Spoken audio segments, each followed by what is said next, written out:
இது வந்து சவுண்டு அவ்வளோவா ஃபஸ்ட்டு உங்களுக்கு கேட்டிருக்காது. இப்போ வந்து நான் சவுண்டு வந்து அந்த ஆன் பண்ணி காமிக்கிறேன். இப்போ வந்து நம்ம வச்சுருக்கோம். இதோட சைஸ் பார்த்தீங்கன்னா, என்னோடய கை வந்து இந்த அளவுக்கு இருக்குது. இது வந்து இவ்வளோ பெருசாக இருக்குது. 6 இன்ச்சு ஸ்பீக்கரு. அதாவது 6 இன்ச்சு ஊஃபரு.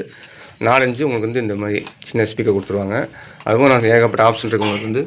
இதில் டிஃபால்ட்டாக பார்த்தீங்கன்னா எஃப்எம் இருக்குது. டைப் போட்டுக்கலாம். அப்புறம் வந்து ப்ளூடூத் இருக்குது. ஆக்ஸ் கேபிளும் யூஸ் பண்ணிக்கலாம். இப்போ நான் சவுண்டு நான் போட்டு காமிக்கிறேன் பாருங்கள் இதுக்கு. பார்த்தீங்கன்னா உங்களுக்கு வந்து சவுண்ட் அவ்வளோ கேட்டிருக்காது. இப்போ வந்து நான் அந்த நாய்ஸ் கேன்சல்லாம் ஆஃப் பண்ணி வச்சுட்டு நான் அந்த பாட்டு ப்ளே பண்ணுறேன். அதில் எப்படி இருக்குன்னு பாருங்கள்.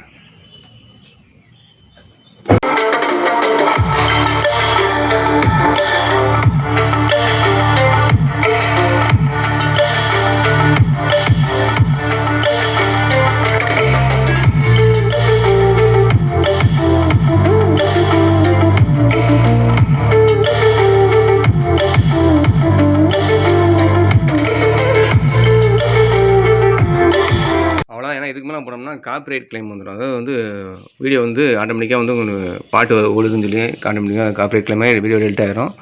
இந்தளவுக்கு கொஞ்சம் சவுண்ட் எஃபெக்ட் இருக்கும். வாருங்க, வேணா ஸ்கிரீன் எதிர்த்து நம்ம கால் பண்ணுங்கள். 2400 மட்டும்தான். செம்ம ஸ்பீக்கரு, ஹோம் தேட்டர் தான். ஊஃபர் சவுண்டு செம்மையாக இருக்கும். சவுண்டு எஃபெக்ட் நல்லா ஒரு சின்ன கடைக்கு வந்து நல்லாயிருக்கும். இந்த ரூம் எடுத்துக்கிட்டிங்கன்னா வந்து 10க்கு 10 இருக்கும் நம்ம ரூம் சைஸு. அதுலேயும் உங்களுக்கு சவுண்ட் எஃபெக்ட் நல்லா இருக்குது. நீங்கள் கடையில் வச்சு யூஸ் பண்ணிக்கலாம். வேணும்னா ஸ்கிரீன் எதிர்த்து நம்பர் கால் பண்ணுங்கள். Thank you very much.